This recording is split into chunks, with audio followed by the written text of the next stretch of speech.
आज हम लोग टीपीए के सेशंस को शुरू करेंगे and as there is a request from your side that TPA के सेशंस में आपको थोड़ा सा बेरेक्ट का एनालिसिस जो है वो करवाना है।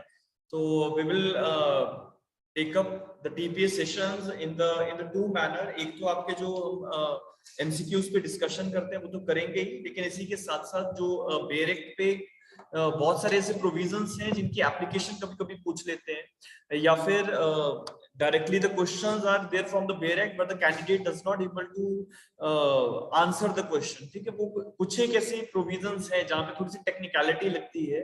So will try to cope up with everything.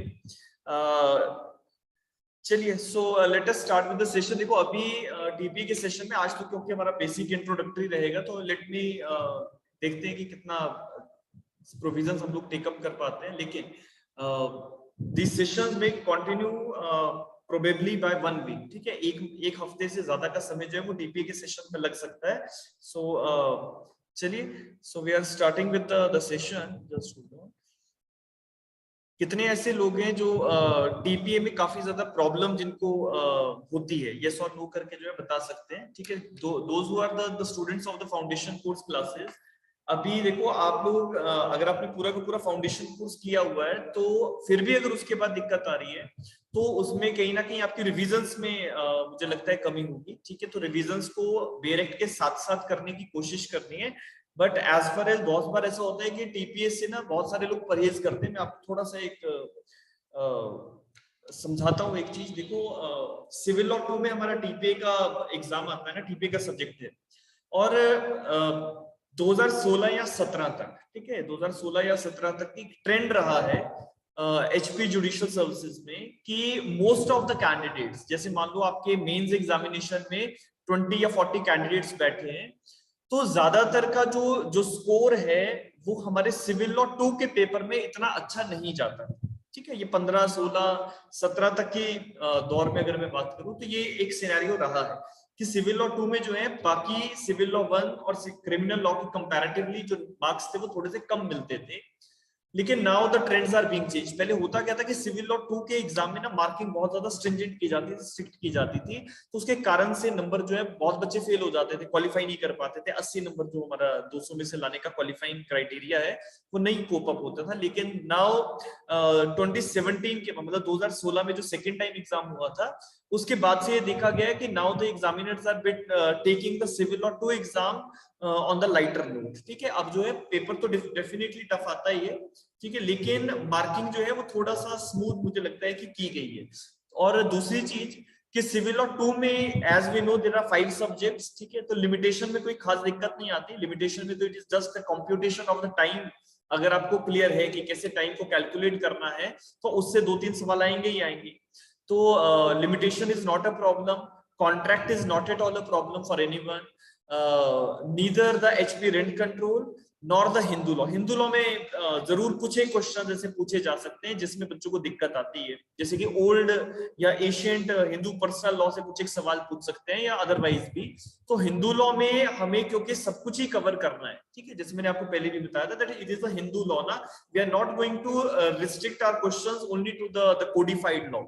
हम हिंदू लॉ में जब क्वेश्चन पूछ रहे हैं तो कहीं से भी पूछ सकते हैं। सिमिलरली टीपीए के क्वेश्चंस में बच्चों को थोड़ी सी दिक्कत आती है। उसका कारण बड़ा सिंपल सा है कि टीपीए के प्रोविजंस में कहीं ना कहीं बीच में टेक्निकलिटीज है। तो अगर वो टेक्निकलिटीज में या कॉन्सेप्ट्स में आपकी दिक्कत है तो फिर वो आंसर कहीं ना कहीं थोड़ा बहुत गलत हो जाएगा। लेकिन एक सेट पैरामीटर्स हैं, एक सेट एरिया है जहां से सवाल पूछते हैं, जैसे कि इलेक्शन की थ्योरी से सवाल पूछ लेंगे, ऑस्टेंसिबल ओनर का जो कॉन्सेप्ट है 41 के अंदर, 43 के अंदर एक्सटेंडेड डॉक्ट्रिन ऑफ एस्टॉपल है, तो यहां से सवाल पूछ सकते हैं। बेनामी ट्रांजैक्शन ऑस्टेंसिबल ओनर से कैसे रिलेट करती है, यहां से सवाल आ जाता है। Similarly section number 6, the most important section of the TPA, वहां से सवाल पूछते हैं। तो ये जो आपका सेक्शन नंबर 5 से लेके सेक्शन नंबर 53 कैपिटल है, जो पार्ट परफॉर्मेंस वाला हमारा सेक्शन है, वहां तक लगभग सारे ही सेक्शंस कहीं ना कहीं इंपॉर्टेंट है from the prelims point of view. But when it comes to the mains examination तो बहुत एरिया जो है वो स्कैटर करके जो है वो पूछा जा सकता है। जैसे मैंने भी इलेक्शन की बात करी, ऑस्टेंसिबल ओनर की बात करी, वेस्टेड इंटरेस्ट और कंटिंजेंट इंटरेस्ट में डिफरेंस पूछ लेते हैं। Similarly transfer to the unborn person की बात आ जाती है, रूल अगेंस्ट परपेचुटी का प्रिंसिपल जो है वो पूछा जाता है, एब्सोल्यूट रिस्ट्रेन अगर प्रॉपर्टी के ट्रांसफर पे लगाया गया है तो उसका क्या इंपैक्ट होगा, सेक्शन 10 से सवाल पूछ लेते हैं। तो these are the general areas. लेकिन आपका जो आगे का एरिया है 53 कैपिटल ए के ऑनवर्ड्स, जो हमारा 54 में सेल, फिर 59 ऑनवर्ड्स आपका जो है ये मॉर्गेज एटसेट्रा का एरिया शुरू हो जाता है 58 ऑनवर्ड्स। सिमिलरली तो वहां पे या फिर आपका जो है लीज का है या गिफ्ट का एरिया है, तो वहां पे generally they used to ask the question. Mortgage में तो नो डाउट सवाल आते ही आते हैं, जैसे कि क्लॉज ऑन रिडम्पशन पे सवाल आ जाएगा, once a mortgage always a mortgage पे सवाल आ जाता है, डॉक्ट्रिन ऑफ रिडम्पशन पे सवाल आएगा, फोरक्लोजर पे सवाल आ जाएगा सेक्शन 67 पे, टाइप्स ऑफ मॉर्गेज पे सवाल आ जाता है। तो वहां पे जब टाइप्स ऑफ मॉर्गेज में आएगा वहां पे भी बहुत सारे बच्चे जो है वो परेशान होते हैं, because it is bit a lengthy area, because उसमें आपको 6 तरह के मॉर्गेजेस को एक्सप्लेन करना है, और अलोंग विद दैट लिखने में बहुत ज्यादा कंटेंट है, लेकिन अपने आप को कैसे समराइज करना है वो अपने आप में एक आर्ट है। ठीक है, गिफ्ट में पूछ लेते हैं कि यूनिवर्सल डोनर का क्या कॉन्सेप्ट है, यूनिवर्सल डोनी का क्या कॉन्सेप्ट है, ओनरस गिफ्ट का प्रिंसिपल क्या है। ठीक है, तो these are the general things. Actionable claim पे कभी कभी क्वेश्चन आ जाता है, which of the following is an actionable claim. Prelims में तो ये बहुत ही एक फेवरेट सवाल है मेरे ख्याल से एग्जामिनर्स का, कि एक आपको लिस्ट दे देंगे ऑप्शंस में एंड आपको बताना है कि विच of the following is an actionable claim, which of the following is not an actionable claim.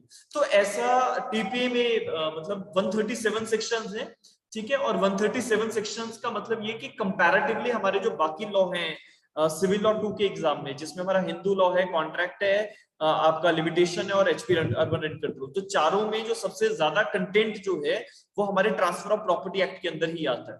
तो no doubt the subject is very much important. कहीं ना कहीं आपको मीन्स पॉइंट ऑफ व्यू से आंसर लिखने ही पड़ेंगे। Most of the times interview में भी सवाल पूछ लेते हैं कि आप मॉर्गेज से क्या समझते हैं, क्या मॉर्गेज को की रिडम्पशन को पार्टीज जो हैं वो खुद कैंसिल कर सकती हैं या नहीं कर सकते हैं। तो ऐसे ऐसे सवाल बीच बीच में इंटरव्यू में भी पूछे जा सकते हैं। तो definitely the subject is very much important. TPA और रजिस्ट्रेशन एक्ट की जो क्रॉलरी है, जो एक साथ इनको समझना है, वो बहुत ज्यादा जरूरी है।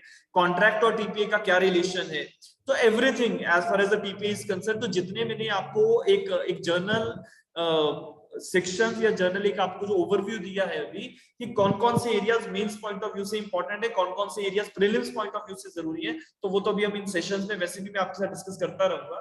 Now as far as this TPA sessions are concern, अब इसमें हमें 2 चीजों का बहुत ध्यान रखना है। एक तो नंबर 1 की, जैसे देखो ना, मैंने एक कस्टमाइज्ड बेयर एक्ट जो है उसको बनाया है। ठीक है, जैसे हम लोग एक बेयर एक्ट को फॉलो करते हैं तो उसके साथ साथ बहुत सारी इंसिडेंटल चीजें जो है वो साथ में होती है, लेकिन our bare act is not complete, है ना, वो कोडिफाइड तो है लेकिन उसमें सारी चीजें नहीं है जो प्रीलिम्स पॉइंट ऑफ व्यू से पूछी जा सकती है। सो टाइम टू टाइम, ठीक है, जैसे जैसे सेशंस रहेंगे तो हमारा जो कस्टमाइज्ड एक बेयर एक्ट है, ठीक है, उसमें सारी चीजें वो इनकॉर्पोरेट की जाएंगी जो एग्जाम पॉइंट ऑफ व्यू से रेलेवेंट है। ठीक है, क्योंकि मोस्ट ऑफ द टाइम्स जो प्रीलिम्स के सवाल आएंगे वो वहीं से आएंगे। तो आप लोगों को ये बेयर एक्ट की फाइल जो है, ये वैसे जब कंप्लीट हमारे सेशंस कंप्लीट होंगे उसके बाद ही I can give it to you people, because इसमें टाइम टू टाइम बहुत सारे चेंजेस जो है वो मुझे करने पड़ सकते हैं। तो अभी आई रिक्वेस्ट यू पीपल कि अभी जैसे आज हम सेशन करेंगे तो please can't don't raise the queries की सर ये वाली फाइल हमें दे दो। ठीक है, वो फाइल आपको मिल जाएगी once the session gets over. ठीक है, बाकी किसी का कोई सवाल as far as the TPA subject is concern, कोई टॉपिक ऐसा है जिसमें आप लोगों को कुछ परेशानी है, तो वो आप मुझे पहले से एक बार इन्फॉर्म करके रखना, because we are not going to take up the complete foundation course over here na, because it is the restricted area. Otherwise TP में we used to take 25 to 30 lectures, तो 25 से 30 lectures में जो होगा that is basically the exhaustiveness of the TPA, वो अपने आप में एक बहुत ज्यादा important subject है ही। लेकिन इन सेशंस में क्योंकि we have to see that how the prelims is to be cracked, तो prelims में TPA की point of view से हमें लगभग 137 सेक्शंस में से 90 या 80 सेक्शंस ऐसे हैं जिन पे कुछ खास ध्यान रखना पड़ता है। 20-30 सेक्शंस ऐसे रहेंगे जो नेग्लिजिबल हैं, और 10 से 15 सेक्शंस ऐसे हैं जो ऑफ बीट एरिया, वहां से सवाल आ भी सकता है, नहीं भी आ सकता है। So will try to take up everything which is humanly possible over here. ठीक है, टाइम मैंने आपको बता दिया, विद इन 7 to 8 days। ठीक है, 7 to 8 days I will take over the TPA. ठीक है, और टीपीए के बाद another सब्जेक्ट जिसमें हमें बहुत ज्यादा डिटेल्स में बात करनी पड़ेगी, वो है हमारा स्टैम्प एक्ट। क्योंकि स्टैम्प एक्ट में, जैसे मैंने पहले भी आप लोगों को बताया था कि अमेंडमेंट्स के कारण से बहुत सारे लोग स्टैम्प एक्ट में क्लेरिफिकेशन नहीं कर पा रहे हैं। ठीक है, तो अमेंडमेंट 2022 का और 2021 का, उस अमेंडमेंट का क्या इम्पैक्ट पड़ा है वो हमें जरूर कंसीडर करना पड़ेगा, बिकॉज उसके बिना आपकी बात बनेगी नहीं। प्रीलिम्स में मोस्ट पॉसिबल क्वेश्चंस जो आते हैं वो डायरेक्टली बेयरिंग बेस्ड है, और बेयरिंग बेस्ड अगर सवाल है और अमेंडमेंट हो रखा है और अमेंडमेंट के बाद जो भी चेंजेस में उससे सवाल आने की संभावनाएं बहुत ज्यादा है। ठीक है, सो let us start with the session, just give me few seconds. ठीक है, जो भी चीजें आप लोगों को लगेगा कि आपको अगर नोटबुक में लिखना है तो वो लिख सकते हैं, अदरवाइज सेशंस तो वैसे भी क्योंकि रिकॉर्ड होते हैं तो आप लोगों को ऐप पे अवेलेबल हो ही जाएंगे। ठीक है, जस्ट इसमें screen is visible to everyone? Yes sir. ठीक है, ठीक है, चलिए स्पीकर्स अपने अपने म्यूट करके रखेंगे, किसी को कोई सवाल पूछना होगा तो in the meanwhile you can ask. ठीक है, सो एज ऑफ नाउ, ठीक है भैया, हम शुरू कर रहे हैं। चलिए, सो देखो, नंबर 1, जैसे कि टीपीए से दो जो क्वेश्चंस हैं और हर सब्जेक्ट से लगभग ऐसे क्वेश्चंस पूछे जाते हैं कि कब इसको असेंट मिला है और कब इसकी इन्फोर्समेंट हुई है इस सब्जेक्ट की, इस लॉ की। ठीक है, तो as far as the TPA is concern, so 17th of February 1882, 17th of February 1882 is the date on which this TPA was being assented by the British legislatures. ठीक है, ब्रिटिश काउंसिल ने, legislative council ने 17 फरवरी 1882 को इसको जो है sanction दे दिया था। इससे एक और छोटी सी बात साथ में हम डिस्कस कर लेते हैं। देखो, 1882 से पहले we don't have any codified law to regulate the transfer of properties, ठीक है, of the immovable properties खासकर, है ना, क्योंकि देखो हमारे पास इंडियन कॉन्ट्रैक्ट एक्ट आया 1872 में। इंडियन कॉन्ट्रैक्ट एक्ट के अंदर सेक्शन नंबर 1 to 75 में the basic principles of the contract is there, ठीक है, as we have discussed in the sessions also। और उसके बाद का जो एरिया है, जो सेक्शन नंबर 75 ऑनवर्ड्स जो हमारा एरिया शुरू होता है, उसमें कुछ एक स्पेसिफाइड टाइप्स ऑफ कॉन्ट्रैक्ट्स जो थे वो डील किए गए, जैसे कि बेलमेंट का कॉन्ट्रैक्ट है, प्लेज का कॉन्ट्रैक्ट है, एजेंसी का कॉन्ट्रैक्ट है, पार्टनरशिप है, सेल्स ऑफ गुड्स है। तो मूवेबल प्रॉपर्टीज को लेके 1872 में ही कहीं ना कहीं कानून बना दिया गया था। लेकिन when it comes to the immovable properties, तो इमूवेबल प्रॉपर्टीज को लेके हमारे पास 1882 तक कोई कानून नहीं था, कोई कोडिफिकेशन नहीं थी। तो on the basis of equity, on the basis of justice, हमारे जो है ट्रांसफर ऑफ प्रॉपर्टी के जो प्रोसेसेस थे वो चलते थे। जैसे मान लीजिए सेल करना है या मॉर्गेज करना है मूवेबल प्रॉपर्टी, तो हमारे पास कोई कोडिफाइड लॉ नहीं है। So when we don't have the codified laws on the basis of the equity justice, we used to regulate everything. लेकिन उससे होता क्या था कि मोस्ट ऑफ द टाइम ये देखा जाता था कि जब पार्टीज के बीच में डिस्प्यूट आएगा, जैसे मान ली एक व्यक्ति ने दूसरे व्यक्ति को कर्जा दिया है और बदले में उसकी प्रॉपर्टी को मॉर्गेज कर दिया है। ठीक है, तो पुराने जमाने में मॉर्गेज करने को रहन करवाना कहा जाता था, प्रॉपर्टी को रहन रखा गया। तो at that point of time अगर मान लीजिए पैसा वापस नहीं दिया या पैसा वापस देने के बाद प्रॉपर्टी पे मॉर्गेज जो है वो रिलीज नहीं किया गया, तो देयर आर द डिस्प्यूट्स। और डिस्प्यूट को हैंडल करने के लिए आप कोर्ट में जाएंगे, और कोर्ट जो है, क्योंकि कोडिफाइड लॉ नहीं होता था 1882 से पहले, तो generally on the basis of the equity और on the basic principles of the public policy, equity, justice, इन्हीं प्रिंसिपल्स के आधार पे जो है कोर्ट्स को डिसीजन देना होता था। तो मोस्ट ऑफ द टाइम से देखा गया कि अलग अलग कोर्ट्स की जजमेंट्स जो थी उनमें कॉन्फ्लिक्ट आने शुरू हुआ। तो 1882 में this law was being drafted, और इसके बाद इसको जो है ड्राफ्ट करने के बाद इनैक्ट किया गया, जिससे हमने इमूवेबल प्रॉपर्टीज की sale, lease, exchange, mortgage, gift etcetera अगर करना है तो वो सारी चीजें हमने इस लॉ के अंदर रेगुलेट की। ठीक है, सो 17th of February 1882 is the date on which this law was being assented by the British Council। but दूसरा एक सवाल उठता है, ठीक है, छोटी छोटी चीजें, एंड आई बिलीव दैट आप अगर कॉपी पे इसको लिखेंगे तो कहीं ना कहीं एग्जाम में आपको जो है हेल्प जरूर मिलेगी। देखो, सवाल उठता है कि क्या ट्रांसफर ऑफ प्रॉपर्टी का जो लॉ है, is it a consolidated law, is it exhaustive? The answer is no. ठीक है, व्हाई? बिकॉज किसी भी लॉ में जब आप प्रियम्बल देखते हैं तो प्रियम्बल देखने से ये पता लग जाता है कि ये लॉ अपने आप में पूर्ण है या नहीं है, whether this law is complete in itself और नॉट। किसी भी लॉ के प्रियम्बल में जब आपको कंसोलिडेट वर्ड मिल जाए, ठीक है, कंसोलिडेट वर्ड मिल जाए, तो उसका मतलब कि वो लॉ अपने आप में कंप्लीट है। जैसे कि आप लिमिटेशन एक्ट अगर उठाएं तो limitation act is a consolidated law on the suits, appeals और एप्लीकेशंस की लिमिटेशन पीरियड को लेके। लेकिन ट्रांसफर ऑफ प्रॉपर्टी एक्ट के प्रियम्बल में वर्ड कंसोलिडेट नहीं लिखा, और जब वर्ड कंसोलिडेट नहीं लिखा है तो इसका मतलब ये अपने आप में कंप्लीट नहीं है। इसको पढ़ने के लिए हमें किसी दूसरे कानून की सहायता लेनी पड़ सकती है, और वो दूसरा कानून कौन सा हो सकता है? It may be the contract act, it may be the registration act, yes. So that is why preamble सिर्फ कह रहा है it is expedient, whereas it is expedient to define and amend certain parts of the law relating to the transfer of property by the act of the parties, ठीक है। So as we all know, ठीक है, कि हमारा जब transfer of property की बात हो रही है, so there are three ways by which the property can be transferred। तीन तरीके हैं हमारे पास प्रॉपर्टी को ट्रांसफर करने के लिए। या तो पार्टीज खुद करती हैं, जैसे दो लोगों ने सेल परचेज का एग्रीमेंट किया, गिफ्ट कर लिया, या समथिंग एल्स, ठीक है, लीज कर लिया, मॉर्गेज कर लिया, that is the act of the party. But क्या प्रॉपर्टीज का ट्रांसफर सिर्फ एक्ट ऑफ पार्टी से होता है? The answer is no.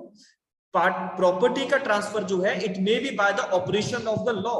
Operation of the law से कैसे रेगुलेट कर सकते हैं? जैसे कि मान लीजिए एक व्यक्ति मर गया और मरने से पहले वो अपनी वसीयत बना के गया था, तो उसकी प्रॉपर्टी का टेस्टामेंट्री डिस्पोजिशन जो है वो किया जाएगा। So at that point of time it is the operation of law, ठीक है, कि या व्यक्ति ने जो है टेस्टामेंट्री डिस्पोजिशन किया, या इंटीस्टेट अगर उसकी डेथ हो गई है, तो at that point of time अगर इंटीस्टेट डेथ हुई है तो जो सक्सेसर हैं उनको प्रॉपर्टी चली जाएगी, दैट इज द लॉ, ठीक है। हमारे पास हिंदू सक्सेशन एक्ट है, इंडियन सक्सेशन एक्ट है, जिनके आधार पे हम ये कहते हैं कि it is the transfer of property by operation of law.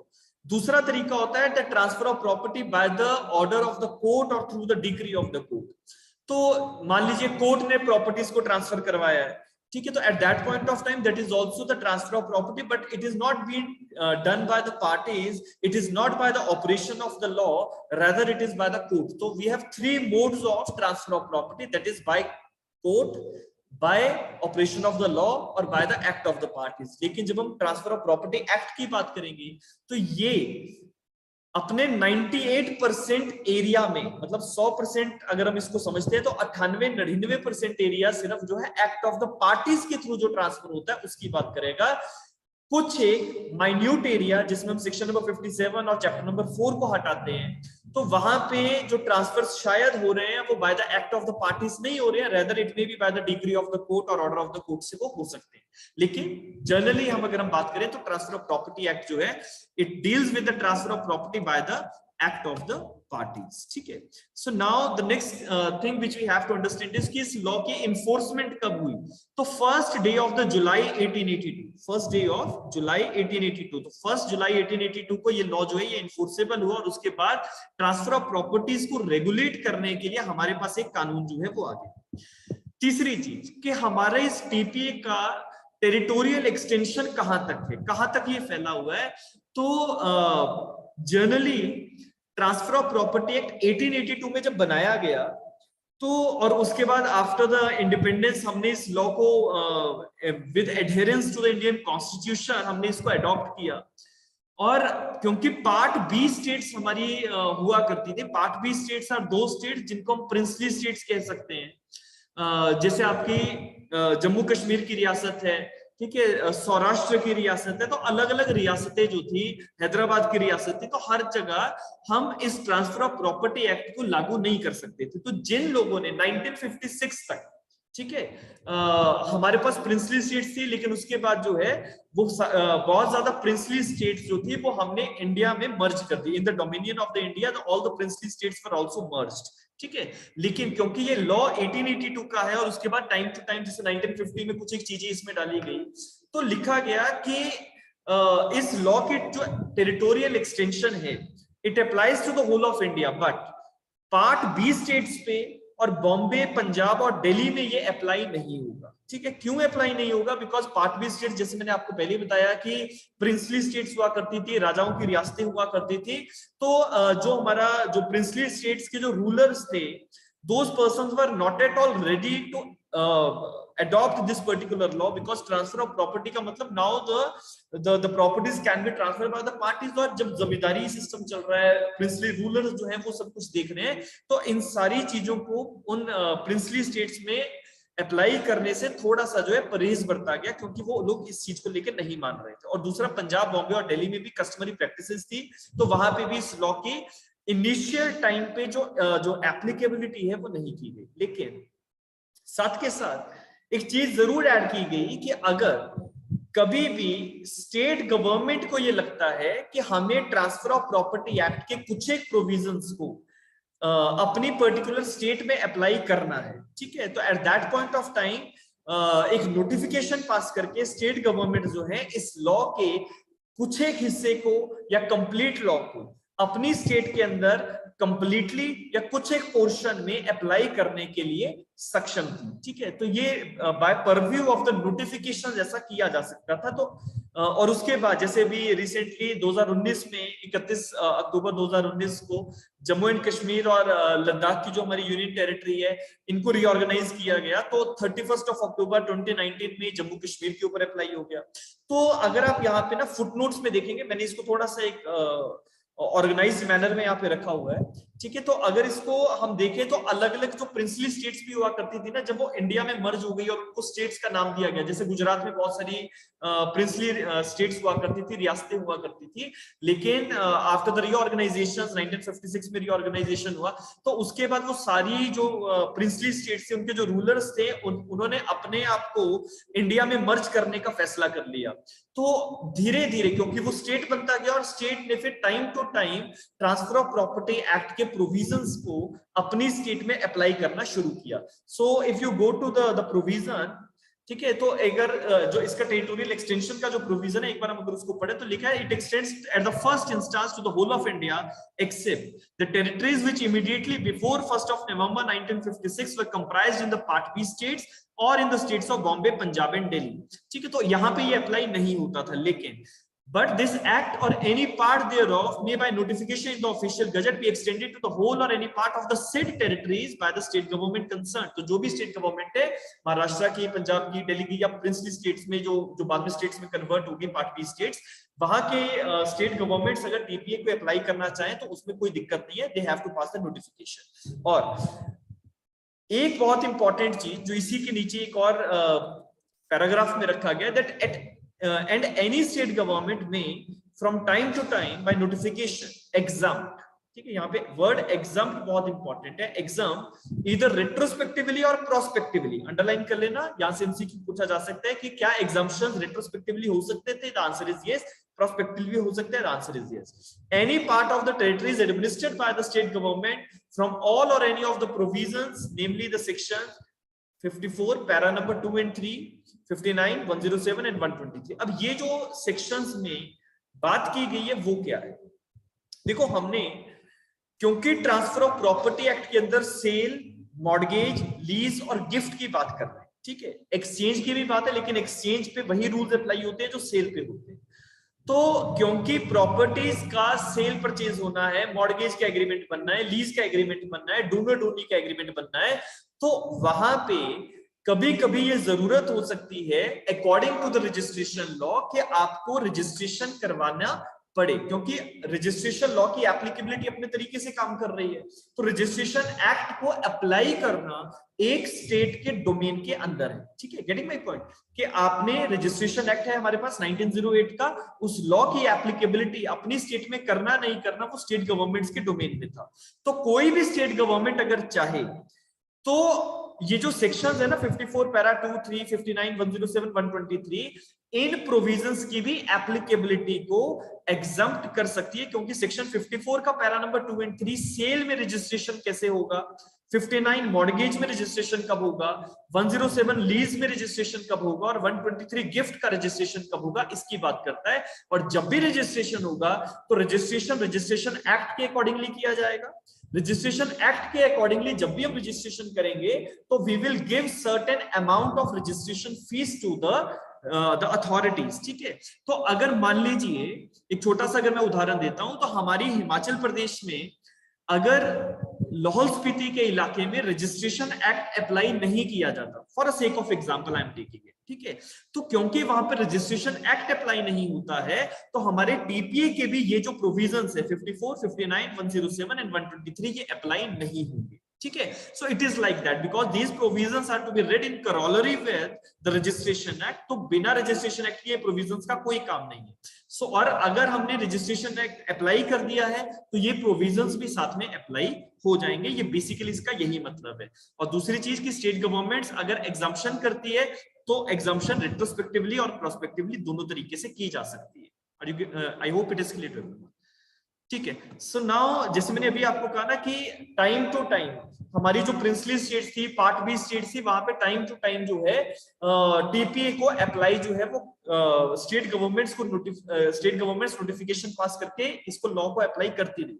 तो जैसे इसको थोड़ा सा ऑर्गेनाइज्ड वे में रखा गया, फुटनोट्स में बहुत एक हैप्पैज़ार्ड मैनर में ये रखा होता है कि दादरा एंड नगर हवेली में 1963 में ये अप्लाई हुआ, गोवा और दमन एंड दीव में 1963 में हुआ, लक्षद्वीप में 1965 में हुआ, पौंडीचेरी में 1968 में हुआ, बॉम्बे में बॉम्बे एक्ट जो है, बॉम्बे का जो प्रॉपर्टीज को लेके एक्ट था उसमें अमेंडमेंट की गई 1959 में, जम्मू एंड कश्मीर और यूनियन टेरिटरी ऑफ लद्दाख में ये 31 अक्टूबर 2019 को अप्लाई हो गया।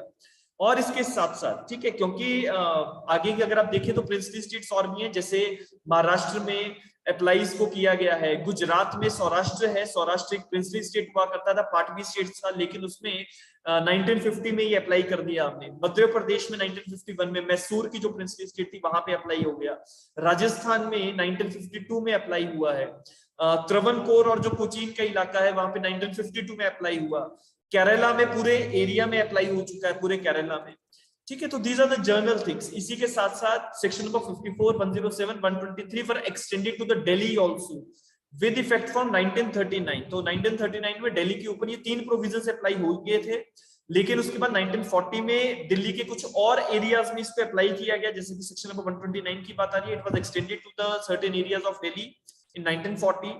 फिर उसके बाद यूनियन टेरिटरी ऑफ दिल्ली जो है उसमें 1962 में इसकी जो बाकी के प्रोविजंस थे वो अप्लाई किए गए। हिमाचल प्रदेश में, क्योंकि हिमाचल प्रदेश पहले यूटी हुआ करता था, फिर इसको स्टेट बनाया गया, 1970 में हिमाचल प्रदेश की गवर्नमेंट ने नोटिफिकेशन पास करके टीपीए को अपनी स्टेट में अप्लाई किया। Punjab and to the former princely area, जो पंजाब का और पंजाब की रियासतें हुआ करती थी जिसको Patiala and east Punjab states union के नाम से हम जानते थे, वहां पे 1957 में सेक्शन 59 की इन्फोर्सेबिलिटी हो गई। हरियाणा में 1967 में ये अप्लाई हुआ। तो अलग अलग समय पे अलग अलग रियासत में अलग अलग राज्य में ये लॉ जो है अप्लाई होता गया। क्यों? और मोस्ट ऑफ द स्टेट्स, जैसे अभी आपने यहाँ पे देखा ना, तो 1950 और 56 के रेंज में जो ज्यादातर स्टेट गवर्नमेंट्स ने इसको अडॉप्ट किया, क्योंकि रीऑर्गेनाइजेशन हो रहे थे। रीऑर्गेनाइजेशन होने के साथ साथ स्टेट गवर्नमेंट्स जो है वो इसको अपनी अपनी स्टेट के अंदर अप्लाई कर रही थी। लेकिन क्या एकदम सारा का सारा टीपीए हर पूरे इंडिया के ऊपर अप्लाई हो गया? The answer is no.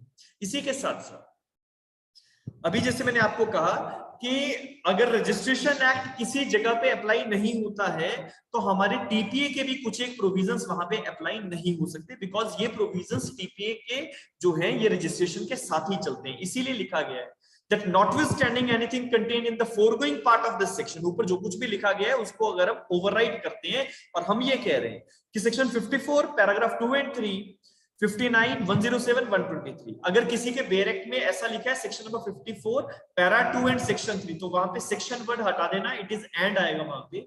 So 54 para 2 and 3, 59, 107 and 123 shall not extend or be extended to any district or a tract of the country for a time being excluded from the operation of the registration act। ठीक है, तो कहीं पे अगर registration act नहीं apply है किसी इलाके में, किसी डिस्ट्रिक्ट में, किसी एरिया में, तो वहां पे ये प्रोविजंस टीपीए के काम नहीं कर सकते। And that is why I am saying these are to be read in corollary with the registration act. ठीक है, इसके बाद कुछ एक वन लाइनर्स हैं, आप लोग इनको कॉपी पे जरूर लिखें कि हमारा टीपीए का जो कॉन्सेप्ट है या ट्रांसफर ऑफ प्रॉपर्टी के जो रूल्स हैं, या कौन सी गवर्नमेंट जो है प्रॉपर्टीज को रेगुलेट करने के लिए, प्रॉपर्टीज के ट्रांसफर्स को रेगुलेट करने के लिए कानून बना सकती है, तो हमारे पास एंट्री नंबर 6 कॉन्करेंट लिस्ट के अंदर स्टेट गवर्नमेंट्स और यूनियन गवर्नमेंट्स दोनों के पास ये पावर है कि वो अपने स्टेट के अकॉर्डिंगली अमेंडमेंट कर सकती है। तो entry number 6 of the concurrent list is covering the concept of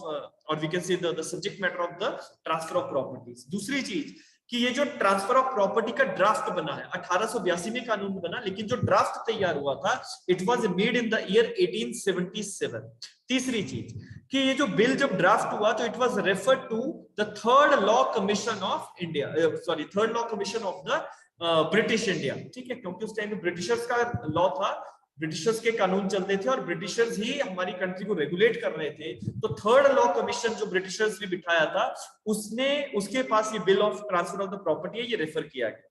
first amendment जो हमारे टीपी के अंदर हुआ है that was in the year 1885, ठीक है, ये क्वेश्चन पूछ लेते हैं in which year the first amendment was made in the TPA, that is 1885 में हुआ। तीसरा सॉरी लास्ट जो है कि टीपीए किस तरह का कानून है, प्रोसीजरल है या सब्सटैंटिव है। It is a substantive law और हमारी ऑनरेबल सुप्रीम कोर्ट ने Anant Gopal versus state of Bombay के केस में ये कहा था कि टीपीए का जो सब्जेक्ट है ये एक सब्सटैंटिव लॉ है, ये पार्टीज को राइट्स देता है, ये प्रोसीजर की बात नहीं करता है, ठीक है। So these are the general one liners which I have stated over. इसके साथ साथ इसका सबसेक्शन 2, ठीक है, सबसेक्शन 2 जो है वो एक सेविंग क्लॉज के तौर पे रखा गया कि आपने जो है, क्योंकि ये लॉ बनाया और जैसे मैंने पहले आपको कहा कि before the enactment of this particular law 1882 में इस कानून के बनने से पहले इक्विटी के प्रिंसिपल्स पे जो है कोर्ट डिसीजन देती थी, लेकिन जैसे ही ये कानून बना तो वो सारे जो पहले तरीके फॉलो किए जाते थे उन सारे तरीकों को जो है कहीं ना कहीं हमें सप्रेस करना पड़ा और एक कोडिफाइड लॉ हमारे पास। लेकिन इस लॉ में लिखी गई कोई भी चीज कुछ एक एरिया को बिल्कुल अफेक्ट नहीं करेगी। तो सेक्शन नंबर 2 में फर्स्ट पैराग्राफ में लास्ट में एक लाइन लिखी है that but nothing herein contained shall deemed to affect, ठीक है। इसका मतलब नीचे जो चीजें लिखी हैं वो आज भी इंटैक्ट हैं, ठीक है, और वो चीजें अभी भी अप्लाई हो सकती हैं। पहला, the provisions of any enactment not here bye expressly repealed, कि अगर कोई लॉ रिपील नहीं हुआ है तो वो लॉ आज भी अप्लाई होता रहेगा। समझने के लिए हमारे ट्रांसफर ऑफ प्रॉपर्टी एक्ट के अंदर लास्ट में शेड्यूल रखा गया है, तो शेड्यूल के अंदर कुछ एक लॉज की बात की होगी, जैसे बंगाल को कैसे रेगुलेट किया जाएगा प्रॉपर्टीज की ट्रांसफर्स को लेके एटसेट्रा, है ना। तो आपने वो शेड्यूल में देखना है कि कौन सा लॉ जो है वो टोटली रिपील हो चुका है, कौन से लॉ के कुछ एक प्रोविजंस रिपील हुए हैं और कौन सा लॉ रिपील नहीं हुआ है। तो वहां से एक चीज समझनी है कि अगर कोई चीज एक्सप्रेसली रिपील नहीं हुई है तो उसकी जो इन्फोर्सेबिलिटी है वो रहेगी, ट्रांसफर ऑफ प्रॉपर्टी उसको बिल्कुल ओवरराइड नहीं करेगा। दूसरा जो चीज है that any terms or incidents of a contract or constitution of the property which are consistent with the provisions of this act are allowed by the law for a time being in force। कि अब देखो जैसे Indian contract act से पहले this transfer of property act के आने से पहले मान लो दो लोगों के बीच में कोई सेल परचेज का एक उन्होंने एग्रीमेंट बना लिया। अब क्योंकि वो सेल परचेज का जो उन्होंने एग्रीमेंट बनाया है वो किसी कोडिफाइड लॉ के अकॉर्डिंगली रेगुलेट नहीं होने वाला है, क्योंकि हमारे पास प्रॉपर्टी की ट्रांसफर को लेके कोई लॉ है ही नहीं। तो हाउ इट विल वर्क, तो इन्होंने कहा कि देखो जो पार्टीज ने टर्म्स एंड कंडीशंस रखी कि मान लो पार्टीज ने जो भी सब्जेक्ट मैटर है, जो भी कंसीडरेशन है वो लीगल है, लॉफुल ऑब्जेक्ट है, लॉफुल कंसीडरेशन है, everything is perfectly fine, capacity of the parties ठीक है, दोनों लोग बालिग हैं, अनसाउंड माइंड का कोई व्यक्ति नहीं है, कंसेंट फ्री है।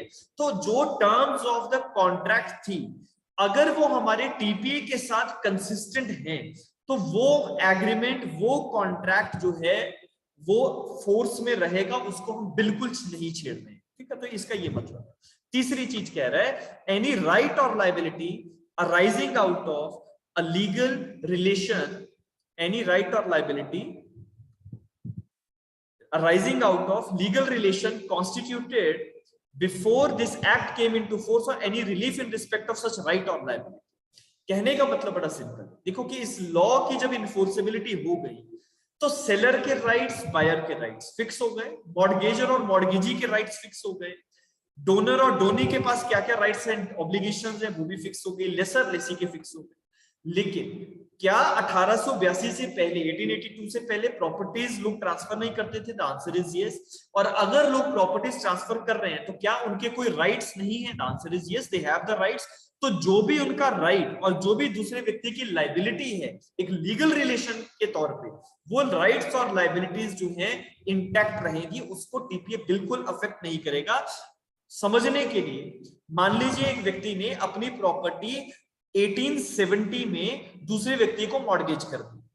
मॉर्गेज जब कर दी तो उसने करा कि 12 साल के बाद मुझे मेरी प्रॉपर्टी वापस कर देना और अपने पैसे जो है वो ले जाना।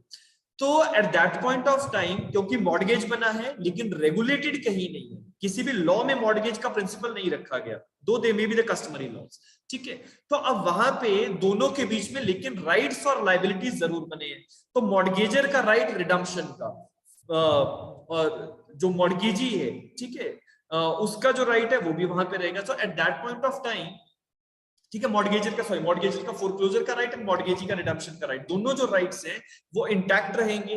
पार्टीज की जो लाइबिलिटीज है वो भी इंटैक्ट रहेंगी। अगर आपको ये कहा गया है कि इतना पैसा जो है ब्याज के साथ इतने समय में देना है, तो वो आपकी लाइबिलिटी है, वो आपको देना ही पड़ेगा। तो उसको टीपीए बिल्कुल अफेक्ट नहीं कर रहा है। और लास्ट में कह रहा है कि कोई भी जो transfer by operation of law होता है या फिर transfer during by the execution of a decree और order of the competent court jurisdiction से अगर कोई ऐसा ऑर्डर आता है, तो उन ट्रांसफर्स को भी हमारा टीपीए अफेक्ट नहीं करता है। जैसे मैंने आपको स्टार्टिंग में ही बताया, there are 3 modes of transfer, that is by the act of parties, by operation of law and by the order of the court, by during the execution.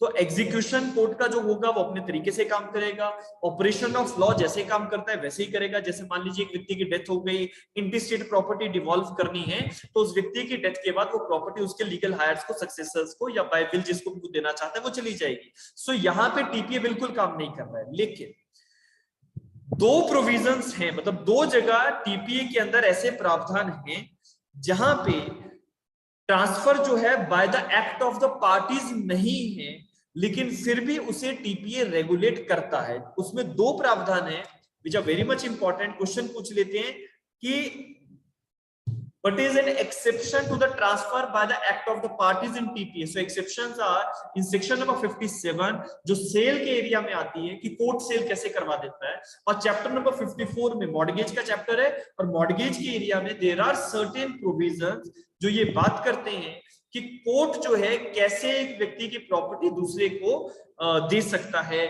Charge में प्रॉपर्टीज कैसे लगाई जा सकती है, सेक्शन नंबर 100 के अंदर आ जाएगा। तो एवरीथिंग इज बीइंग रेगुलेटेड। तो इसीलिए मैंने स्टार्टिंग में कहा कि हमारा टीपीए का 98% area transfer of property by the act of parties की बात करेगा। लेकिन 2 जगह प्रावधान है जहां पे transfer by the act of parties नहीं है, rather it is by the court और by the execution of the decree etcetera. तो वो है chapter number 57 and section number 57 and chapter number 4 of the TPA. Chapter number 4 mortgage से relate करेगा, section number 57 sale by the court की बात करता है, ठीक है। तो ये जब आगे मैं इन प्रोविजंस पे आऊंगा तो I will discuss in detail. Is it clear to everyone? ठीक है, इसके आगे सेकंड चैप्टर जो है हमारे टीपीए का, सेकंड चैप्टर बात करता है transfer by the act of parties जो है वो कैसे रेगुलेट होगा। तो सेकंड चैप्टर में लिखी गई कोई भी चीज मुस्लिम्स के ऊपर अप्लाई नहीं करेगी, ठीक है। क्यों नहीं अप्लाई करेगी? Because the transfer of property in the Mohammedans is being regulated by the शरीयत, ठीक है। जो हमारा शरिया का कानून है, शरिया का कानून के अकॉर्डिंगली मुस्लिम्स में प्रॉपर्टी का ट्रांसफर डिवोल्यूशन कैसे होगा वो वहां पे रेगुलेटेड है। तो टीपीए के चैप्टर नंबर 2 में जो कुछ भी लिखा है वो मोहम्मदन्स के ऊपर अप्लाई नहीं होता है। लेकिन ऐसा नहीं समझना कि कंप्लीट टीपीए मोहम्मदन्स के ऊपर अप्लाई नहीं होगा, सिर्फ चैप्टर नंबर 2 और आपका सेक्शन नंबर 129, ये 2 प्रोविजंस ऐसे हैं जो मुस्लिम्स के ऊपर अप्लाई नहीं होते, rather the other provisions of the TPA are applicable over the Muslims, ठीक है। मोहम्मदन्स के ऊपर बाकी टीपीए अप्लाई करेगा, लेकिन चैप्टर नंबर 2 और सेक्शन नंबर 129, ठीक है, 2 सेक्शन प्रोविजंस की बात कर रहा हूं। चैप्टर नंबर 2 में जो एरिया आ जाएगा और आपका सेक्शन नंबर 129 के अंदर जिसमें गिफ्ट और by a person when he is bedridden, ठीक है। तो उसकी जो बात है वो अलग से 129 के अंदर रखी है, वो मुस्लिम्स के ऊपर अप्लाई नहीं होती है, ठीक है। तो these are the general things which we have to understand, ठीक है। इसके साथ साथ इंटरप्रिटेशन क्लॉज में वी हैव द डेफिनेशंस, ठीक है। अब यहां से देखो डेफिनेशंस में डेफिनेटली सवाल पूछते हैं। तो जब पहला जो डेफिनेशन है इमूवेबल प्रॉपर्टी का, तो बड़ा एक एम्बिगियस मीनिंग हम इसको कहेंगे, क्योंकि ये कहता है immovable property does not include standing timber, growing crops and the grasses. कहने का मतलब कि स्टैंडिंग टिम्बर जो है हमारी इमारती लकड़ी जिसको हम कहते हैं, ग्रोइंग क्रॉप्स जो है जो फसल है और जो ग्रास है, ये इमूवेबल प्रॉपर्टी नहीं है। लेकिन हमारे टीपीए ने हमें ये नहीं बताया कि इमूवेबल प्रॉपर्टी है क्या।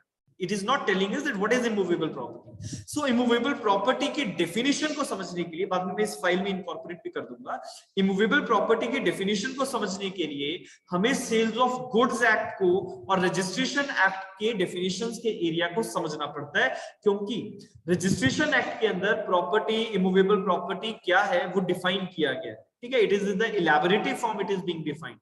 तो आप लोगों से मेरी गुजारिश है कि कभी भी जब आप इमूवेबल प्रॉपर्टी की डेफिनेशन पढ़ेंगे, so don't go for the definition which is being given in the transfer of property, rather follow the TPA along with the Registration Act, along with the Sales of Goods Act. Only then you will be able to understand that what actually the immovable property means, ठीक है। Exhaustive sessions जिन लोगों ने लगा रखे हैं उनके copy में, उनके नोट्स में ये चीजें लिखी गई होंगी कि इमूवेबल प्रॉपर्टी क्या होता है। फ्रूट बियरिंग ट्रीज जो हमारे होते हैं वो इमूवेबल प्रॉपर्टी माने जाते हैं, लेकिन जो स्टैंडिंग टिम्बर है, जो इमारती लकड़ी है जिससे लकड़ी का काम होता है, बिल्डिंग्स के लिए वो लकड़ी ली जाती है, तो उसको हम इमूवेबल प्रॉपर्टी नहीं मानते। दूसरा कि इंस्ट्रूमेंट क्या है, ठीक है। इंस्ट्रूमेंट्स जो है टीपीए के अंदर जो वर्ड यूज किया गया, that is the non testamentary instrument. Non testamentary instrument, क्योंकि टेस्टामेंट्री इंस्ट्रूमेंट में क्या आ जाएगा, आपकी वसीयत आ जाएगी, विल आ जाएगी, जो मरने के बाद इनफोर्स होती है। लेकिन non testamentary instruments means the instrument which is being executed by the persons during their life time. दो लोगों के जीवित होते जो उन्होंने एग्जीक्यूशन किया एक डॉक्यूमेंट का, वो नॉन टेस्टामेंट्री इंस्ट्रूमेंट माना जाता है, ठीक है। जैसे आपका सेल का इंस्ट्रूमेंट है, सेल डीड जिसको हम कहेंगे, मॉर्गेज डीड बन जाएगा, लीज डीड बनेगा, गिफ्ट डीड बनेगा, तो that is basically the non testamentary instruments. तीसरी चीज अटेस्टेड की डेफिनेशन बताता है। देखो अटेस्टेड अलग अलग जगह हमारे ट्रांसफर ऑफ प्रॉपर्टी एक्ट के अंदर ये वर्ड यूज किया गया, and when it comes to the word attested, तो टीपीए कहता है कि जब भी आपको किसी डॉक्यूमेंट को, किसी इंस्ट्रूमेंट को अटेस्ट करवाना हो, it must be attested bye 2 और मोर विटनेस। कम से कम 2 या 2 से ज्यादा विटनेसेस जो है वो वहां पे मौजूद होने चाहिए। अब यहां से देखो एमसीक्यूज कैसे पूछते हैं। एमसीक्यूज आपको ये पूछे जा सकते हैं कि एग्जीक्यूशन जब करनी है, मतलब एक डॉक्यूमेंट बना, सेल डीड बना या कोई मॉर्गेज का डीड बना या लीज का बना, तो जब उस डॉक्यूमेंट का एग्जीक्यूशन होना है, एग्जीक्यूशन का मतलब कि जो पार्टीज टू द कॉन्ट्रैक्ट हैं, बायर और seller, mortgagor mortgagee etcetera, lessor lessee, तो वो लोग साइन करेंगे। साइन करने का मतलब होता है एग्जीक्यूशन करना, ठीक है। तो एग्जीक्यूशन मींस सिग्नेचर मार्क करना। तो क्या ये जरूरी है कि जब मान लीजिए मुझे एक सेल डीड बनानी है, उस सेल डीड के लिए 2 विटनेसेस की रिक्वायरमेंट है, तो क्या दोनों विटनेसेस एक साथ मौजूद होने चाहिए? द आंसर इज नो, ठीक है। लेकिन जब भी मैं उस डॉक्यूमेंट पे, उस इंस्ट्रूमेंट पे साइन कर रहा हूं, तो वो विटनेस जो है, जो उसे अटेस्ट करेगा, वो ये देख रहा है कि मैंने ही सिग्नेचर की है।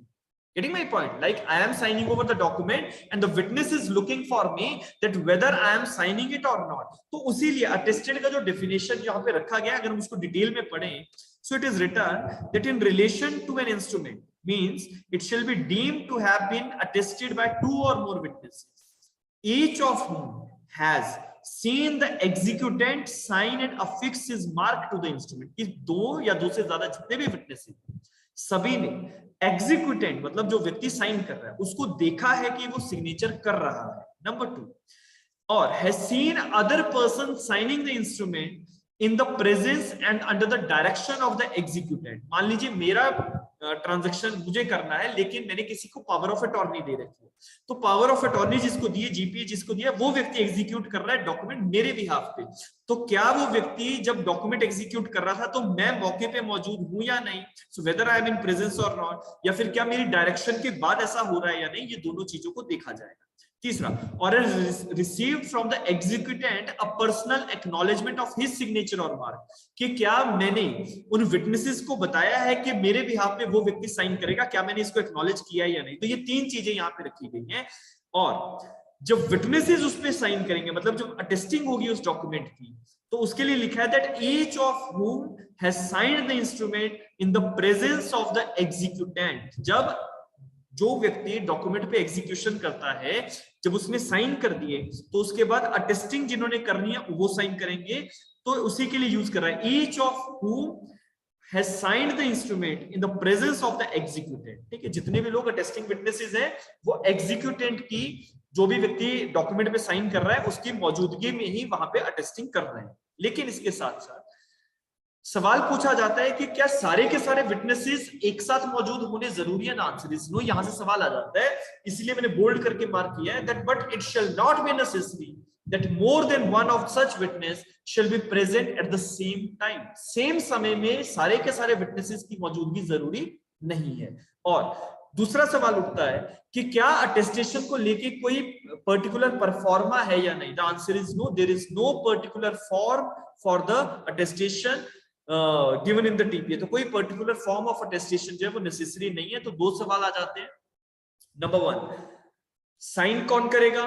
दो या दो से ज्यादा विटनेसेस होने चाहिए। नंबर टू, विटनेसेस जो है उन्होंने एग्जीक्यूटेंट को साइन करते हुए देखा है। एग्जीक्यूटेंट कौन है? या तो पार्टी टू द कॉन्ट्रैक्ट है, जो व्यक्ति खुद पार्टी है उस ट्रांजैक्शन में, या फिर उसने किसी को अलाउ किया है। और जब व्यक्ति विटनेसेस जो थे वो साइन करेंगे, तो वो एग्जीक्यूटेंट वहां पे मौजूद होना चाहिए। In the presence of the executant it will be attested. क्या सारे के सारे विटनेसेस एक साथ मौजूद होने चाहिए? The answer is no. And last one is, क्या अटेस्टेशन के लिए कोई पर्टिकुलर फॉर्म जरूरी है या नहीं? The answer is no, there is no particular form for attestation is necessary. ठीक है, तो these are the basic things. इसके साथ साथ अगला जो सवाल है, जो डेफिनेशन है, वो रजिस्ट्रेशन से पूछी जाती है।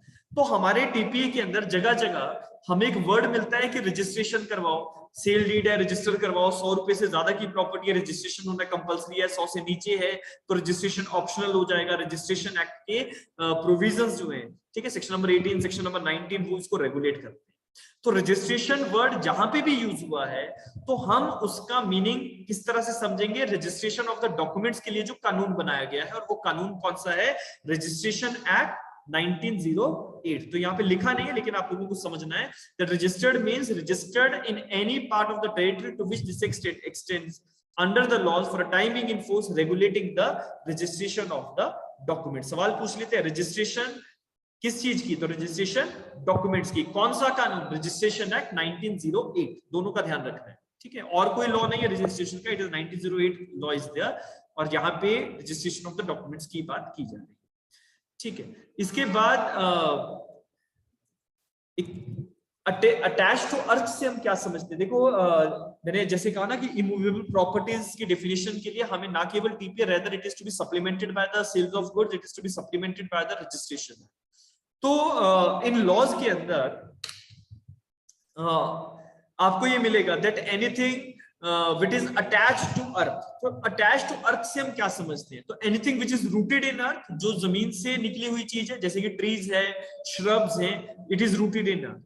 embedded in earth, कि जो चीजें आपने खुद जमीन पे एम्बेड की है, जैसे कि वॉल्स हो गई, बिल्डिंग्स हो गई, these are embedded in earth, these are attached to the earth। ठीक है। और तीसरा कि कोई भी चीज जो किसी बिल्डिंग में एड ऑन की गई है बिल्डिंग की बेनिफिशियल एंजॉयमेंट के लिए, वो भी अटैच टू अर्थ ही मानी जाएगी, और वो भी इमूवेबल प्रॉपर्टी में अल्टीमेटली चली जाती है।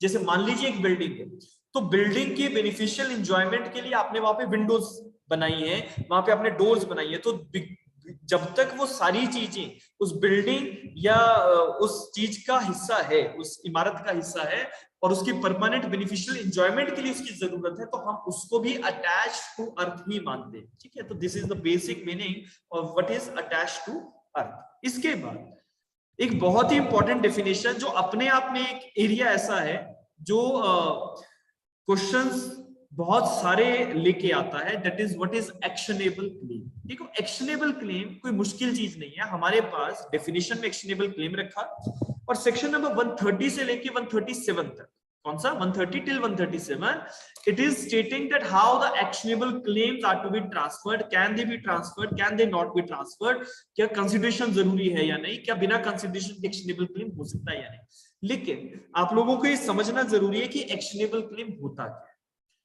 देखो मैं एक सिंपल सा आपको उदाहरण अगर दूं कि मान लीजिए आप अगर एक प्रॉपर्टी को किसी को गिरवी रखवाते हैं, इमूवेबल प्रॉपर्टी को अपने गिरवी रखवाते, तो मैं मान लीजिए एक व्यक्ति से 10 लाख रुपए का उधार लेता हूं और उसको अपनी जमीन जो है वो मॉर्गेज कर देता हूं, तो मेरा जो प्रॉपर्टी उस व्यक्ति के पास है that is the security against the sum I had receive, ठीक है, जो मैंने पैसा लिया है उस व्यक्ति से उसके अगेंस्ट वो सिक्योरिटी मैंने उसको दे रखी है। लेकिन इसका बेनिफिट क्या है? बेनिफिट ये कि अगर मान लीजिए in the due time I does not make the repayment, अगर समय पे पैसा वापस नहीं किया जाता है ब्याज समेत विद इंटरेस्ट, तो that person can recover his money by selling my property, ठीक है, there is no such difficulty in this I think, ठीक है।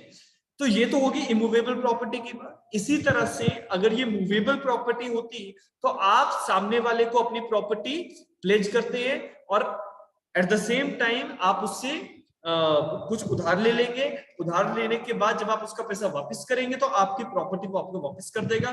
तो मूवेबल प्रॉपर्टीज के लिए प्लेज, इमूवेबल प्रॉपर्टीज के लिए मॉर्गेज। तो these are the basic principles. लेकिन समझने की बात यह है कि पैसे के बदले में आपने सिक्योरिटी दे रखी है, तो सामने वाले को डरने की बात नहीं। आप लोग अगर गाड़ी लेते हैं, ठीक है, for example you buy a vehicle, so at that point of time आपके पास पैसा नहीं है तो आपने बैंक से लोन उठाया।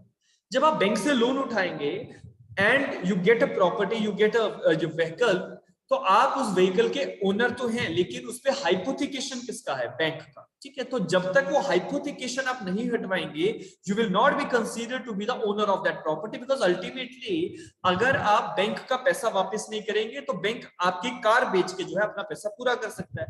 सो ये जितनी भी चीजें हैं जैसे हाइपोथिकेशन है, प्लेज है, योर मॉर्गेज है, तो ये सारी चीजों में कहीं ना कहीं सिक्योरिटी है।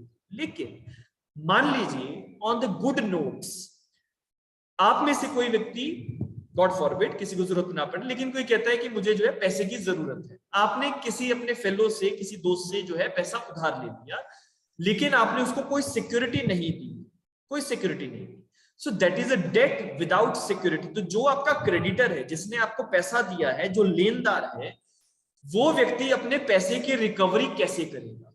ठीक है, तो उसके लिए हमने प्रोसेस रखा actionable claim.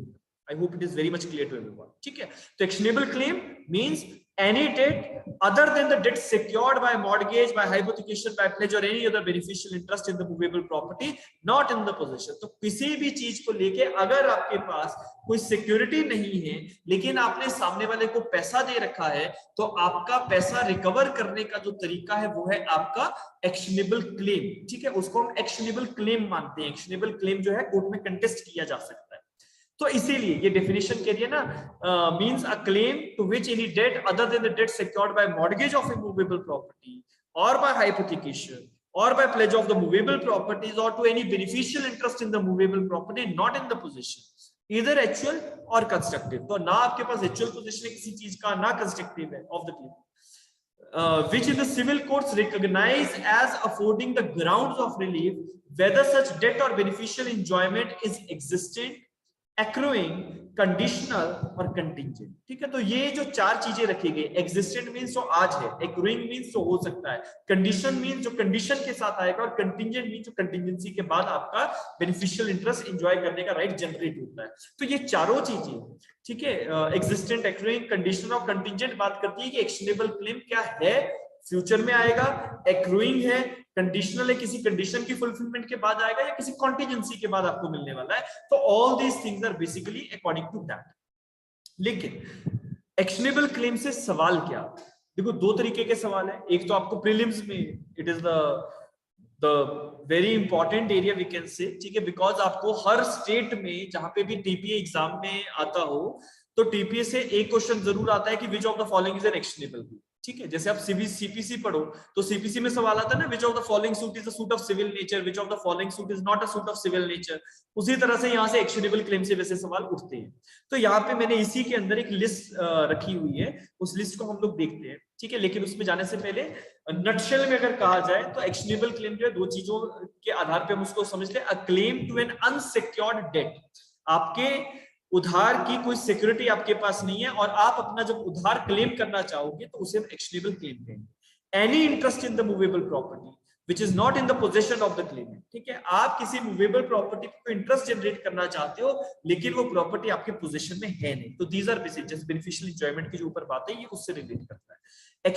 Examples to the actionable claim very much important. ये लिस्ट तो आप अगर लिख ही लो तो बहुत अच्छी बात है, वैसे फाइल आपको मिलेगी तो वहां तब भी लिख सकते हैं। मैं थोड़ा सा इसको जूम कर देता हूं ताकि आपको सही से दिख जाए।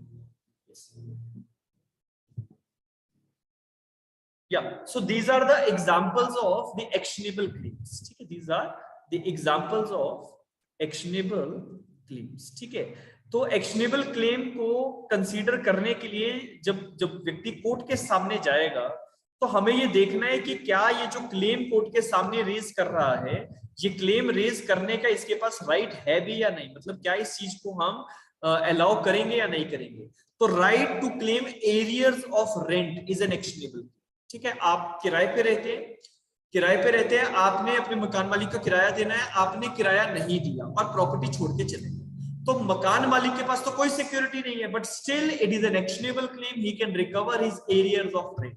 ठीक है, अगला money payable under a contract for the price और एडवांस। ठीक है, आपने कोई चीज को लेके कुछ उधार लिया तो वो जो पैसा आपको लेना है, किसी कॉन्ट्रैक्ट को लेके कोई क्लेम आपको करना है, वो सारी चीज actionable claim. Right to claim a benefit of contract. ठीक है, ये लिस्ट आप लोग जरूर लिख लेना। ठीक है, insurance claim except marine insurance, क्योंकि मेरीन इंश्योरेंस जो होता है वो एक्शनेबल क्लेम नहीं है, it is a contract of indemnity, लेकिन जो बाकी के इंश्योरेंस क्लेम्स होते हैं वो एक्शनेबल हो सकते हैं।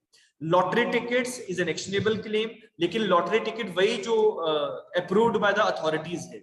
Right to credit in the provident fund is an actionable claim, कि आपने जो है आप एक सरकारी नौकरी करते हैं या प्राइवेट कंपनी में नौकरी करते हैं, आपका एम्प्लॉय प्रोविडेंट फंड जाता है जिसमें आप भी कुछ एक हिस्सा देते हैं और आपका एम्प्लॉयर भी देता है, तो अगर आपके एम्प्लॉयर ने आपके प्रोविडेंट फंड में पैसा नहीं डाला है तो वो पैसा रिकवर करने के लिए आप कोर्ट में जा सकते हैं, that is an actionable claim.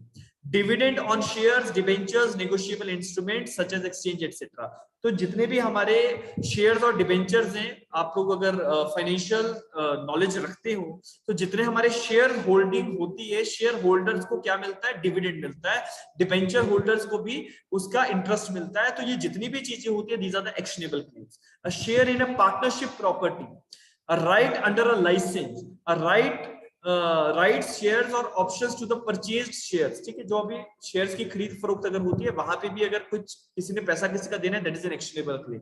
Bank की गारंटी अगर आपने ली है और पैसा नहीं मिलता है तो that is also an actionable claim. तो this is a list which you must recollect, revise and repeat. ठीक है, इसको बार बार पढ़ना पड़ेगा क्योंकि ये सारी चीजें एग्जाम में कहीं ना कहीं किसी ना किसी तरीके से ऑप्शंस में बन के आती हैं। ठीक है, तो these are the following which can be said to be the actionable claims, जिसमें प्रोविडेंट फंड की जिक्र बहुत बार होता है, claim of the arrears of rent बहुत बार आता है। ठीक है, so you must understand this. इसके साथ साथ एक लिस्ट है कि जिनको हम एक्शनेबल क्लेम नहीं कहते। ठीक है, which of the following is not considered to be an actionable claim. A decree for debt, ठीक है, अ डिक्री फॉर डेट को एक्शनेबल क्लेम जो है वो नहीं माना जाता, क्योंकि अगर आपको डिक्री मिल चुकी है तो अब आप उसके एग्जीक्यूशन करवाएंगे, so it is not to be considered to be an actionable claim. अब डिक्री के लिए दोबारा से केस नहीं कर सकते। Copyrights are not actionable claims. Right to claim damages in the event of breach of contract is not an actionable claim. Rather, you can file a suit for claiming the damages under the Contract Act, but it is not to be called as the actionable claim. ठीक है, क्योंकि damages किस तरीके से मिलेंगे you don't know. Right to sue is not an actionable claim. Coupons और vouchers, आप लोग जाते हैं मॉल्स में, जाते हैं अमेजोन पे परचेज करते हैं, आपको कूपन्स मिलते हैं, वाउचर्स मिलते हैं, तो वो कूपन्स एंड वाउचर्स एक्सेट्रा जो है वो एक्शनेबल क्लेम नहीं है। तो हमारा ये जो जीएसटी का कानून बना था ना, आप लोगों को पता होगा 2017 में हमारा जीएसटी का कानून जब बना तो जीएसटी के एक लॉ के अंदर भी एक्शनेबल क्लेम का जिक्र है, तो वहां पे भी जो डेफिनेशन उठाया गया वो टीपीए के सेक्शन 3 से ही उठाया गया है, ठीक है। So that is the basic things, ठीक है, which you must understand, which of the following are the actionable claims and which of the following are not to be considered as actionable claims. ये list आपको ध्यान में रखनी है paper में। अभी हम जब एमसीक्यूज में डिस्कस करेंगे, इन द मीनवाइल, आज तो मेरे ख्याल से नहीं हो पाएगा, लेकिन कल मैं कुछ एक एमसीक्यूज भी साथ में डिस्कस करूंगा, ताकि हम लोगों को और भी अगर इसमें कुछ चीजें ऐड ऑन करनी पड़े तो वी कैन मूव फॉरवर्ड, ठीक है। इसके साथ साथ एक्शनेबल क्लेम को लेके ट्रांसफर्स कैसे होते हैं, ठीक है, तो वो सारा एरिया मैंने यहीं पे कंसोलिडेट कर दिया है, ठीक है। यहीं से हम उस चीज को समझ सकते हैं। देखो, एक्शनेबल क्लेम का जो एरिया है वो सेक्शन नंबर 130 से लेके 137 टीपीए के अंदर रेगुलेटेड है कि एक्शनेबल क्लेम्स जो होते हैं वो ट्रांसफरेबल होते हैं। कैसे ट्रांसफरेबल, इसका मतलब आप इस तरह से समझेंगे कि जैसे मान लो मैंने आपसे उधार लेना है, ठीक है, आपसे अपना पैसा जो है वो रिकवर करना है, लेकिन आप मेरा पैसा मुझे नहीं दे रहे, तो मैंने क्या किया, मैंने जो आपसे पैसा लेना है, ये जो मेरा एक्शनेबल क्लेम है, मैं ये एक्शनेबल क्लेम ही ट्रांसफर कर देता हूं। लाइक फॉर एग्जांपल, मैंने किसी एक्स से कोई कॉन्ट्रैक्ट किया और उस एक्स को बदले में कंसिडरेशन में अपना एक्शनेबल क्लेम दे दिया कि जो पैसा मैंने आपसे रिकवर करना था वो पैसा अब वो व्यक्ति आपसे रिकवर कर सकता है। So it is like the actionable claim is being transferred. The person whosoever is the creditor, the person whosoever is entitled to claim the money, unsecured debt, that person can transfer his debt to the other person. तो debt को transfer कर देना actionable claim को transfer करना कहलाया जाता है। समझ गए मेरी बात, कि मैंने आपसे पैसा रिकवर करना था, ठीक है, I am the creditor, you are the debtor, तो मैंने किसी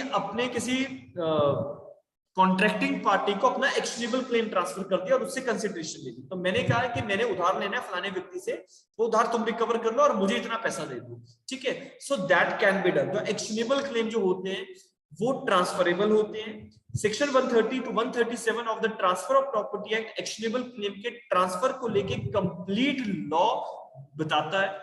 यहाँ पे अगर मैं ब्रीफ में आपको यहीं पे डिस्कस कर लेते हैं, ठीक है, कि एक्शनेबल क्लेम, सवाल आता है कि क्या हमेशा विद कंसिडरेशन होगा या विदाउट कंसिडरेशन हो सकता है। तो सेक्शन नंबर 130 अगर आप अपने अपने वेरेक्स में एक बार देखें, सेक्शन नंबर 130, तो 130 के अंदर लिखा गया होगा फर्स्ट लाइन में that actionable the transfer of actionable claim whether with और विदाउट कंसिडरेशन। तो इसका मतलब मैं अपने किसी दोस्त को गिफ्ट भी कर सकता हूं अपना क्लेम, ठीक है। मैंने आपसे उधार लेना था तो मैंने कहा कि यार मैं आपको गिफ्ट कर रहा हूं, आप रिकवरी कर लेना, ठीक है, तो और मुझे बदले में कुछ नहीं चाहिए, तो दैट इज विदाउट कंसिडरेशन।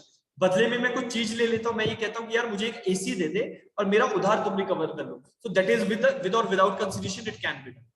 जब भी एक्शनेबल क्लेम ट्रांसफर होता है तो एक फॉर्मली एक रिटर्न डॉक्यूमेंट बनेगा, ठीक है, जैसे यहाँ पे लिखा गया है that actionable claim can be transferred only via an instrument in writing and such an instrument must be signed by the transferor or his authorized agent। तो ट्रांसफरर के सिग्नेचर होने जरूरी है, ठीक है, ट्रांसफरर के सिग्नेचर होने जरूरी है। And it must be complete and comes into effect only when the instrument is executed. तो जब उस पे सिग्नेचर हो गए तब वो इंस्ट्रूमेंट इन्फोर्सेबल हो जाएगा, उसकी एग्जीक्यूशन अब जो है हो चुकी है।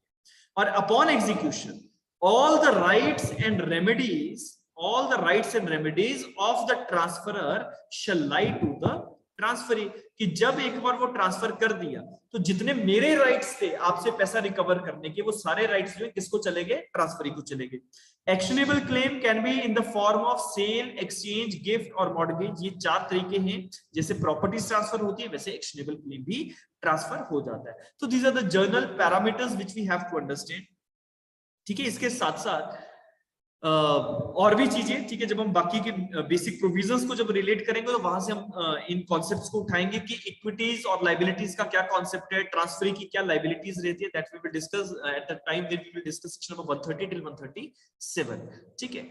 इसके साथ साथ जो अगला हमारा डेफिनेशन है that is the definition of notice. देखो, 2 तरह का नोटिस होता है, one is the actual notice, other one is the constructive notice. आपको सवाल आ जाता है how many types of notice can be there, तो notice can be actual, it can be constructive. Notice का मतलब क्या है कि जैसे मान लीजिए एक व्यक्ति है, वो ये कहता है कि यार प्रॉपर्टी का मालिक कौन है मुझे नहीं पता, I don't have the notice that who is the owner of the property. तो उसको नोटिस, उसको इस चीज की सूचना, उसको इस चीज की जानकारी थी या नहीं, उसको लेके हमारा जो डेफिनेशन है नोटिस का, वो पूरा का पूरा एक एक्सप्लेनेशन दे देता है। कह रहा है that a person is said to have notice of a fact when he actually knows about a fact। ठीक है, जब एक व्यक्ति को एक्चुअल में किसी तथ्य के बारे में जानकारी है तो हम मानेंगे कि उसे इस चीज का नोटिस था। या फिर अगर एक व्यक्ति को जानकारी नहीं है लेकिन वो इंक्वायरी कंडक्ट करने से पीछे हट जाता है, तब भी हम डीम्ड नोटिस का प्रिंसिपल अप्लाई कर देते हैं, जिसको हम कंस्ट्रक्टिव नोटिस कहते हैं। ठीक है, that either a person actually knows a fact, he has the notice of that. If a person does not have the direct notice और actual notice but he abstains from any enquiry. ठीक है, और किसी भी inquiry से अगर उसको सच जो है वो पता लग सकता था, अगर उसने एब्सटेन किया है, वो पीछे हटा है, वो इंक्वायरी नहीं कंडक्ट करता है, तब भी वो नोटिस माना जाएगा। और अगर उसकी ग्रॉस नेग्लिजेंस है किसी चीज को लेकर, ठीक है, तब भी हम मानते हैं कि उसको तथ्य के बारे में जानकारी थी। जैसे मान लीजिए एक व्यक्ति ने दूसरे के साथ एग्रीमेंट कर लिया प्रॉपर्टी परचेज करने का, उसने बिल्कुल भी प्रॉपर्टी के डॉक्यूमेंट्स को नहीं देखा। ठीक है, जो कि उसकी ड्यूटी है। अगर वो प्रॉपर्टी के डॉक्यूमेंट्स देखता तो उसे पता लग जाता कि बेचने वाले के पास इंटाइटलमेंट है बेचने की या नहीं है। तो आपने जब ग्रॉस नेग्लिजेंस दिखाया, जब आपने इंक्वायरी कंडक्ट करने से एब्सटेन किया है, तो हम डीम्ड नोटिस के प्रिंसिपल को फॉलो करते हैं। तो इट इज लाइक दिस। ठीक है, प्रॉपर्टीज के ट्रांसफर्स में बहुत सारी ऐसी सिचुएशंस आएंगी जब आपको नोटिस होना चाहिए चीजों। ठीक है, तो वो क्या है? It can be a person actually knows a fact, number 1, the person is abstaining from the inquiry or by the search which he ought to have been made, जो search उसको करनी चाहिए थी उसने नहीं करी। और number 3, there is a gross negligence, he would have known it। ठीक है, तो अगर नेग्लिजेंस उसने किया लेकिन अगर नहीं करता तो उसको शायद वो तथ्य की जानकारी होती। अब एक्सप्लेनेशन जो है, एक्सप्लेनेशन ये समझाता है कि कब डीम्ड नोटिस या कब एक्चुअल नोटिस आपको था या नहीं था, ये हम बात करते हैं। देखो, कोई भी डॉक्यूमेंट जिसकी रजिस्ट्रेशन जो है वो इंपॉर्टेंट है, मैंडेटरी है, और वो रजिस्ट्रेशन हो भी चुकी है। जैसे प्रॉपर्टीज की रजिस्ट्रेशन होती है, आपने अगर कोई प्रॉपर्टी खरीदी होगी, आपको उसको अपने नाम पे रजिस्टर करवाना पड़ेगा। सेल डीड है, रजिस्टर करवानी है। मॉर्गेज है, रजिस्टर करवाना है। तो एक्सप्लेनेशन नंबर 1 रजिस्ट्रेशन वाले डॉक्यूमेंट्स की बात करता है। कह रहा है where any transaction relating to an immovable property is required by law, which law? Registration Act, to be or has been effected by a registered instrument। ठीक है, कि कोई भी कानून अगर ये कहता है कि एक इमूवेबल प्रॉपर्टी के ट्रांजैक्शन को रजिस्टर्ड इंस्ट्रूमेंट के थ्रू करना है, तो सेक्शन 18 की बात हो रही है रजिस्ट्रेशन एक्ट की, जो मैंडेटरी रजिस्ट्रेशन की बात करता है। एनी पर्सन एक्वायरिंग सच प्रॉपर्टी और एनी पार्ट देयरऑफ और अ शेयर और इंटरेस्ट, उस प्रॉपर्टी में कोई भी व्यक्ति कोई भी हिस्सा या कोई भी शेयर अगर एक्वायर करता है, it shall be deemed to have notice of such instrument at the date of the registration, कि उसको ये जानकारी है कि वो प्रॉपर्टी किससे खरीद रहा है, इसका नोटिस उसे है किस डेट से, from the date of registration. ठीक है, तो ये बहुत इंपॉर्टेंट है कि एक्सप्लेनेशन नंबर 1 किसकी बात करता है? Any transaction which is relating to the immovable property required by law to be registered and it is deemed. अगर कोई भी व्यक्ति प्रॉपर्टी एक्वायर कर रहा है तो हम एक डीम्ड नोटिस का प्रिंसिपल अप्लाई करते हैं, कंस्ट्रक्टिव नोटिस का प्रिंसिपल अप्लाई करते हैं कि डेट ऑफ रजिस्ट्रेशन से उसे पता है कि ये प्रॉपर्टी है और ये प्रॉपर्टी किसकी है, कहां पे प्रॉपर्टी जो है सिचुएट करती है। Every notice is being there to such person. इसके साथ साथ अब रजिस्ट्रेशन होगा कैसे, तो वो फिर नीचे प्रोवाइजो में लिखा गया है कि इंस्ट्रूमेंट को रजिस्टर्ड हम तभी मानेंगे जब रजिस्ट्रेशन कंप्लीट हो चुका है। उसकी जो बुक्स रजिस्ट्रेशन के बाद रजिस्ट्रार के ऑफिस में रखी जाती है सेक्शन नंबर 51 के तहत, उसमें वो सारी एंट्रीज हो चुकी हैं। मतलब रजिस्ट्रार के पास एक रजिस्टर होता है, जो भी सेल डीड एटसेट्रा रजिस्टर होगी वो डॉक्यूमेंट के बारे में उस रजिस्टर में लिखा जाएगा। तो वो सेक्शन नंबर 51 रजिस्ट्रेशन एक्ट की बात है। ठीक है, तो प्रॉपर रजिस्ट्रेशन का होना जरूरी है, तभी हम जो है डीम्ड नोटिस के प्रिंसिपल को अप्लाई करते हैं। एक्सप्लेनेशन नंबर 2 कह रहा है that any person acquiring any movable property or share or interest in the property shall be deemed to have the notice of the title, if any, of any person whosoever has been in the actual possession thereof। तो अगर कोई व्यक्ति एक property पे actual कब्जे में बैठा है, एक्चुअल पोजीशन पे बैठा है और आप उस प्रॉपर्टी को एक्वायर कर रहे हैं, तो आपको ये पता है कि वो जो व्यक्ति पोजीशन में बैठा है उसका टाइटल क्या है। Notice of the title if any of any person in whose actual possession the property is। मान लीजिए मैं एक प्रॉपर्टी खरीदने वाला हूं, लेकिन वो प्रॉपर्टी किसी के पास है और वो व्यक्ति किराएदार है, तो जब मैंने वो प्रॉपर्टी खरीदी और एक्चुअल पोजीशन में किराएदार बैठा है, तो मुझे इस चीज का नोटिस है कि उस व्यक्ति का टाइटल क्या है उस प्रॉपर्टी। ठीक है, इट इज डीम्ड नोटिस। हम यहाँ पे इग्नोरेंस में काम नहीं कर सकते। एक्सप्लेनेशन नंबर 3 कह रहा है, ये ग्रॉस नेग्लिजेंस के ऊपर वर्ड यूज किया गया ना, ये उसी के रेफरेंस में एक्सप्लेनेशन है कि कब ग्रॉस नेग्लिजेंस या कब हम ये कहेंगे कि आपने जो है इंक्वायरी कंडक्ट नहीं करी और वो डीम्ड नोटिस में कन्वर्ट हो गया। लास्ट कि देखो, मान लो प्रिंसिपल और एजेंट का रिलेशन होता है, दैट इज अ प्रिंसिपल, और उसके लिए जो उसके एजेंट्स है वो काम कर रहे हैं। आपने किसी को पावर ऑफ अटॉर्नी दे दी, वो आपका एजेंट है। तो अगर किसी चीज की जानकारी, नोटिस जो है वो एजेंट को था, तो डीम्ड प्रिजम्पशन है, डीम्ड नोटिस है कि प्रिंसिपल को भी उस बारे में जानकारी थी। ठीक है, लिखा है, a person shall be deemed to have the notice of any fact if his agent acquires the notice thereof while acting, ये बहुत इंपॉर्टेंट है, while acting on his behalf in the course of the business to which the fact is material, कि जब वो व्यक्ति agency के relationship के दौरान के तहत कुछ कर रहा है, उसके बिहाफ पे बिजनेस के तौर पे कोई ट्रांजैक्शन कर रहा है और एजेंट को नोटिस है, तो डीम्ड प्रिजम्पशन है कि जो व्यक्ति प्रिंसिपल है उसको भी इसकी जानकारी है। लेकिन अगर एजेंट ने फ्रॉडुलेंटली कुछ छुपाया, लिखा है ना, provided that if the agent fraudulently conceals the fact, जानबूझ के, फ्रॉड मतलब डिसेप्शन, आपको सेक्शन नंबर 17 याद करना है कॉन्ट्रैक्ट का। तो डिसेप्शन अगर करके आपने जानबूझ के कुछ छुपाया है, तो principal shall not be charged with the notice thereof against any person who is a party or otherwise cognizant of the fraud. तो वहां पे प्रिंसिपल को उस चीज, उस तथ्य के बारे में जानकारी नहीं थी, हम ऐसा मानेंगे, और उसके जो राइट्स बनते हैं हम उसको देंगे। ठीक है, तो अगर एजेंट फ्रॉड कर रहा है तो वो प्रिंसिपल के ऊपर बाइंडिंग नहीं होता है। ठीक है, इसके साथ साथ लास्ट सेक्शन जो आज के सेशन में हम लोग कर लेते हैं।